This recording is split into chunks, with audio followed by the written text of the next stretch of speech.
My fiancé found my old love letters and laughed while reading them aloud to his friends. Letters I'd written when I was 17. Raw, earnest, vulnerable. He did voices, made jokes. His friends recorded it on their phones. I stood in the doorway watching him perform my teenage heartbreak for entertainment. Then I showed him the letter I'd written that morning. The one ending our engagement. My name is Cassidy. I was 29 when it happened, living in Austin, working as a creative director for a branding agency. I'd been with Trevor for 3 years, engaged for 6 months. We'd met at a mutual friend's barbecue, hit it off immediately, started dating within weeks. He was charming, successful, worked in commercial real estate. The kind of guy who made a good first impression and knew how to maintain it. We'd moved in together after a year. Got engaged on a trip to Big Sur that he'd planned meticulously. Helicopter ride, champagne on the cliffs, photographer hidden in the bushes to capture the moment. It was romantic and expensive and the kind of proposal story that made people sigh when I told it. I thought we were building something real. The kind of partnership where you could be completely yourself, where vulnerability was met with care instead of judgment. I was wrong about that. The letters were in a box at the back of my closet. I'd kept them because they were part of my history, a relationship from high school that had been intense and ultimately painful. Letters I'd written to a boy named Michael who I'd loved with that all-consuming teenage certainty that feels ridiculous in retrospect but was devastatingly real at the time. I'd shown them to Trevor once, months ago, when we were talking about past relationships. He'd flipped through them briefly, made some comment about how earnest teenagers are, and I'd put them back in the box. I thought that was the end of it. It wasn't. Trevor was having people over on a Friday night, a casual thing, he'd said. A few friends from work, maybe order pizza, have some beers. I'd been planning to join after I finished up a project deadline, probably around 8 or 9. I got done early, walked into our apartment at 7:30 and heard laughter from the living room. Trevor's voice, animated, doing some kind of dramatic reading. I walked toward the sound and stopped in the doorway. Trevor was standing in the middle of our living room, holding one of my letters, reading it aloud to 6 of his friends who were scattered across the couch and chairs, drinks in hand, phones out.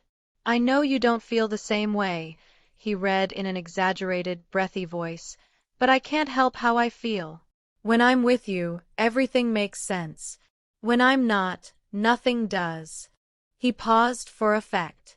Jesus, she was dramatic. "Listen to this part. You're the only person who really sees me." Classic teenager shit. His friends laughed. Someone said, "Is this from her emo phase?" "I think this whole thing was her emo phase," Trevor said, flipping to another letter. "Oh, this one's good. I don't know how to be in a world where you don't love me back." More laughter. Someone was definitely recording on their phone. I felt something cold settle in my chest. Not embarrassment. Not quite anger yet. Just a crystallizing clarity about who I was looking at. Trevor. He turned, saw me, smiled like he'd just been caught doing something mildly naughty instead of something cruel. "Cass. Hey, you're early. I was just showing everyone." "Put the letters down." His smile faltered. "Come on, don't be sensitive. It's just funny. We've all written dramatic shit when we were kids. Those are mine. Put them down. I'm not doing anything wrong. They're just old letters. It's not like they're private. You showed them to me. I showed them to you in confidence, not for you to perform for an audience." One of his friends, a guy named Brad who I'd never liked, spoke up. "It's not that serious. They're kind of adorable, honestly. Young love and all that." I looked at Brad, looked at Trevor, looked at all of them sitting there with their phones and their drinks, treating my vulnerable 17-year-old self like entertainment. "Everyone needs to leave," I said quietly. "What?" Trevor laughed. "Cass, you're being ridiculous.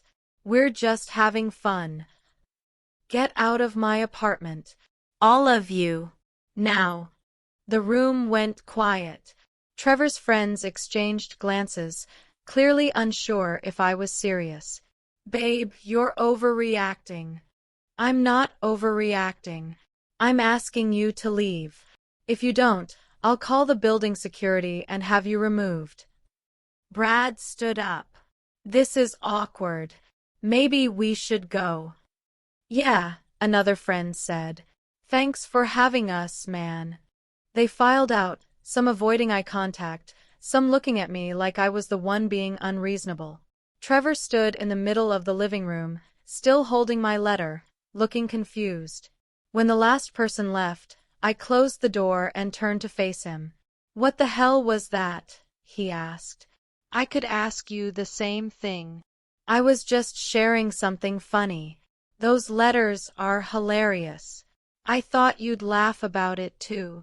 You thought I'd laugh about you mocking something I wrote when I was a teenager? Something I shared with you in private. You're being too sensitive. Everyone writes embarrassing stuff when they're young. Did you write embarrassing stuff when you were young? Sure. Probably. Where is it? Show me. Let me read it to a room full of people while they record me on their phones. He set the letter down on the coffee table. That's different. How? Because I wouldn't care if you did. It's old stuff. It doesn't matter. It mattered enough for you to go through my closet, find a box I haven't touched in months, and use it as entertainment without asking me. I didn't think you'd mind. You didn't think. That's the problem. You didn't think about how I'd feel. You thought about how your friends would react. Why is this such a big deal? I walked to the coffee table, picked up the letter he'd been reading, looked at my 17-year-old handwriting, looping, careful, trying so hard to express something I didn't have the language for yet.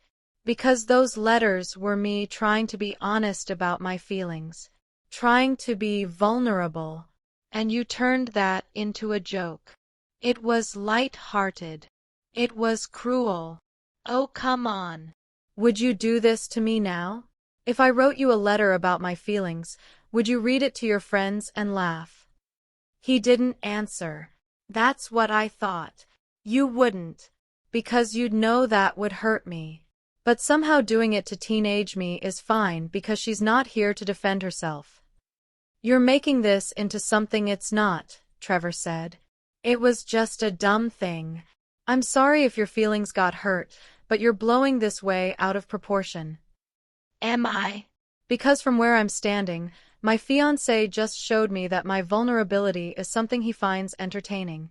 That when I share something personal with him, it becomes material he can use for laughs. That's not what happened. Then what happened? Explain it to me. He ran his hand through his hair, that gesture he made when he was frustrated. I found the letters when I was looking for the extra phone charger in your closet. I started reading them. They were kind of funny, dramatic teenage stuff. I thought they were cute. When the guys came over, we were talking about embarrassing high school stories and I remembered the letters. I grabbed them to share. That's it.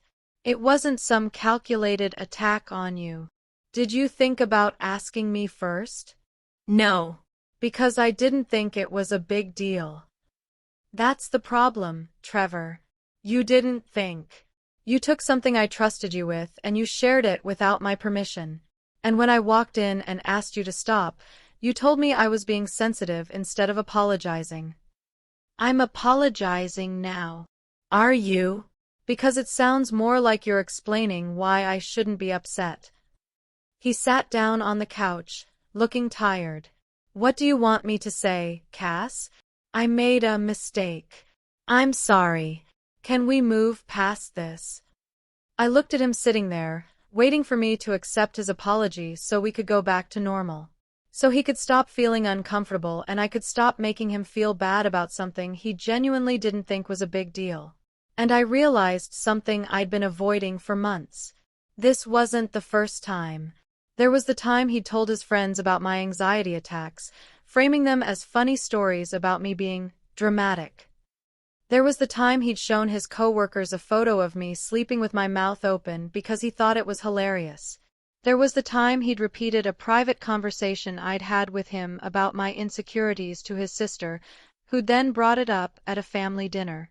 Every time, when I'd gotten upset, he'd told me I was being too sensitive, that I needed to learn to laugh at myself, that he was just being fun and I was being uptight. I'd believed him, convinced myself I was overreacting, that this was just his sense of humor and I needed to be less precious about things. But standing there, looking at my letters scattered across the coffee table, I understood what had actually been happening. He didn't respect my boundaries, and when I tried to set them, he reframed it as my problem instead of his. "I don't think we should get married," I said quietly. His head snapped up. "What?" "I don't think we should get married. I don't think this is working. Because of this. Because of one stupid mistake. Because this isn't one mistake. It's a pattern. And I just realized I've been making excuses for it." "Cassidy, you're upset. I get it. But let's not make permanent decisions based on one bad night." "It's not one bad night. It's every time you've dismissed my feelings as me being too sensitive. Every time you've shared something private about me without asking. Every time you've treated my vulnerability like entertainment." "I don't do that." "You just did. Literally 20 minutes ago." He stood up. "So what? You're just going to throw away 3 years because you're mad at me?" "I'm not mad. I'm clear. And what I'm clear about is that you don't see my feelings as valid unless they match yours. If you think something is funny, I should think it's funny. If you think something is no big deal, I should think it's no big deal. My actual feelings don't matter." "That's not true." "Then why didn't you stop reading the letters when I asked you to?" "Because..." He stopped. Started again. "Because I thought you'd calm down and realize it wasn't that serious." "You thought I'd calm down. You thought I'd realize. You thought you knew better than me how I should feel about my own personal history being read aloud to strangers." "They're not strangers. They're my friends." "They're strangers to me, Trevor. I barely know them. And now they have recordings on their phones of you mocking something I wrote when I was 17. Something I shared with you in confidence. I'll make them delete the videos." "Will you?" "Because you didn't seem concerned about that when it was happening." He was quiet. "I'm going to stay at a hotel tonight," I said. "I need space to think about this." "Cass, please. Don't do this. We can work through this. I'll do better. I'll think before I share things. I'll be more considerate." "Will you? Or will you just be more careful about not getting caught?" "That's not fair." "What's not fair is me spending 3 years with someone who thinks my vulnerability is funny, who treats my private moments as public entertainment, who tells me I'm too sensitive instead of asking himself why he's so insensitive." I walked to our bedroom, packed a bag. Trevor followed me, trying to negotiate, trying to find the right words to make me stay. I didn't argue with him, just packed methodically, calmly, like I was preparing for a business trip. "I love you," he said as I zipped up my suitcase. "I know you think you do. But love doesn't mock. It doesn't perform someone's pain for laughs. It doesn't tell the person hurting that they're overreacting." "So that's it? You're just leaving?" "I'm taking space. I'll call you when I'm ready to talk about next steps." "Next steps? You mean the wedding?" "I mean everything." I walked past him to the door. He didn't try to stop me. Just stood there looking lost, like he couldn't figure out where the evening had gone wrong. I understood the feeling. I'd been standing in that same lost place for months, wondering why I always felt small after spending time with him. Why I'd started editing myself, hiding parts of my personality, keeping thoughts and feelings private because sharing them always seemed to backfire. Now I knew. It wasn't me being too sensitive. It was him being too careless with things that mattered. I drove to a hotel near downtown, checked in, sat on the bed in a room that was generic and quiet and mine, pulled out my phone and saw texts already coming through. Trevor, I'm sorry. Please come home. We can talk about this. Trevor, I know I messed up. I'll make it right. Trevor, don't throw away 3 years over this. Please. I didn't respond. Just turned off my phone and went to sleep. I stayed at the hotel for 3 days. Turned my phone back on to check work messages and found 37 texts from Trevor, ranging from apologetic to defensive to frustrated to desperate. I read them all. Didn't respond to any. On day 4, I went back to the apartment while he was at work. Collected the rest of my things. Left the engagement ring on the kitchen counter with a note. I've thought about it. We're done. I'll arrange to have my name taken off the lease. Keep the furniture. I just want my personal things. I moved into a furnished sublet I'd found online. Small 1-bedroom in East Austin, month-to-month lease. Exactly what I needed while I figured out my next step. Trevor called 42 times that day. I didn't answer. Finally sent him a text. I need space. Please respect that. We can discuss logistics through email. He emailed that night. Can we at least talk in person? I deserve a chance to explain. I responded, you had a chance to explain. You told me I was overreacting. That's all I needed to hear. 3 days later, he showed up at my office. My assistant called to tell me he was in the lobby asking to see me. I went down. Found him looking disheveled, tired, desperate. Cass, please, just talk to me. I'm at work, Trevor. I know. I'm sorry. But you won't answer my calls. Won't respond to my messages.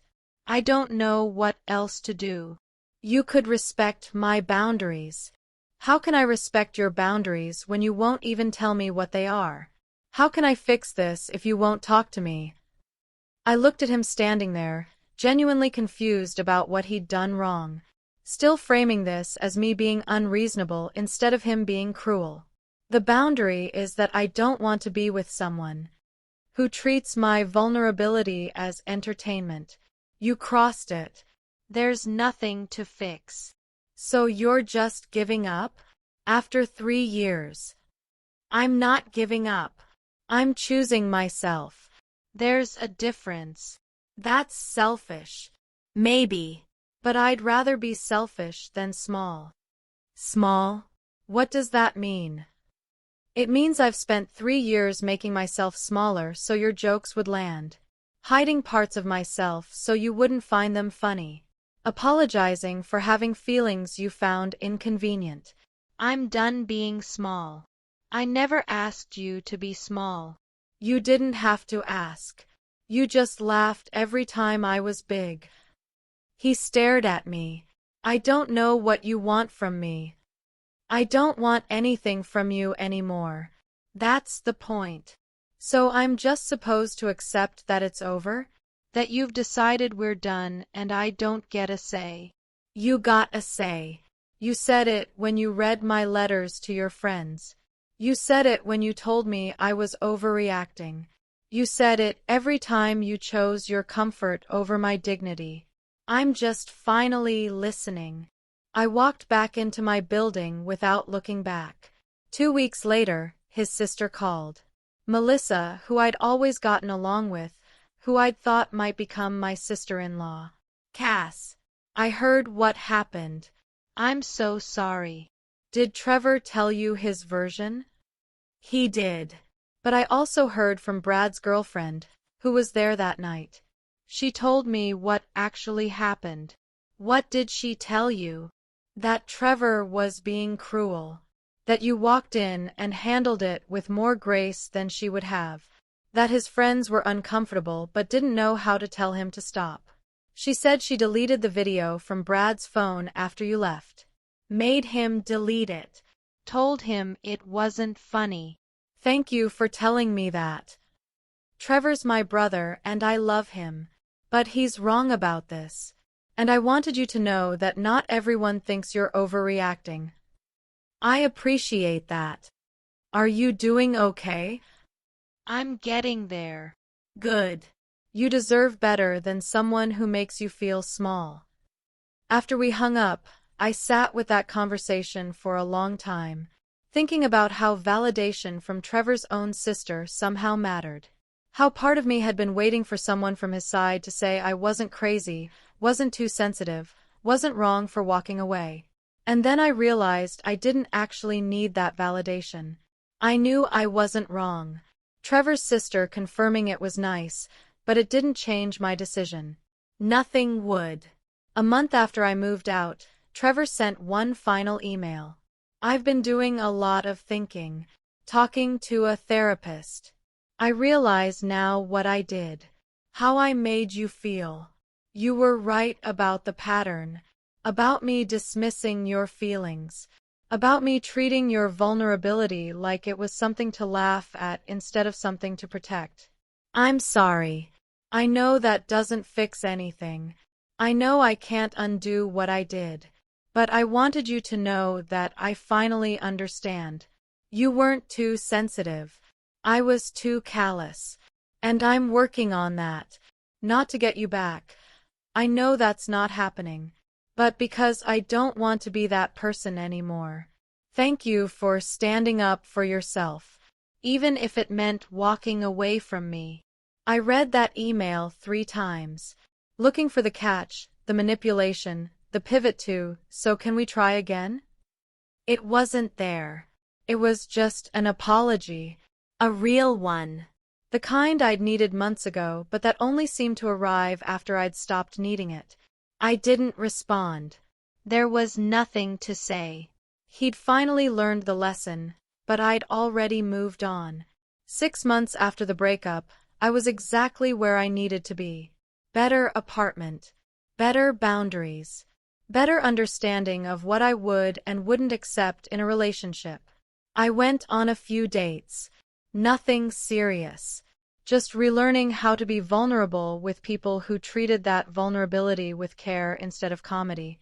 I ran into Trevor once, at a coffee shop downtown. He saw me, hesitated, then came over. Hey, you look good. Thanks. You too. I've been working on the stuff we talked about. The therapist stuff. It's been helpful. I'm glad. Are you seeing anyone? That's not really your business anymore, Trevor. Right. Yeah. Sorry. He shifted his weight. I just want you to know I really am sorry. For everything. I believe you. Do you think, is there any chance? No. He nodded. I figured. But I had to ask. You didn't, actually. But I appreciate that you're trying. Trying to do better, you mean? Trying to respect my boundary even when you don't like it. He smiled sadly. See, that's the kind of thing I should have learned while we were together. Yeah, it is. He left. I finished my coffee. Went about my day. A year after the breakup, I met someone new. Alex. A photographer who understood the difference between finding joy in someone and finding humor at their expense. Who asked permission before sharing stories about me. Who saw my vulnerability as something precious instead of something funny. On our 3rd date, we were talking about past relationships. I mentioned Trevor. Mentioned the letters. Did you keep them? Alex asked. The letters. I did. They're in a box in my closet. Do you ever read them? Sometimes. When I want to remember what it felt like to be that honest about my feelings. That's beautiful. Trevor thought they were hilarious. Trevor was an idiot. We laughed. But it was different laughter, not at my expense, just at the absurdity of someone not recognizing something valuable when they had it.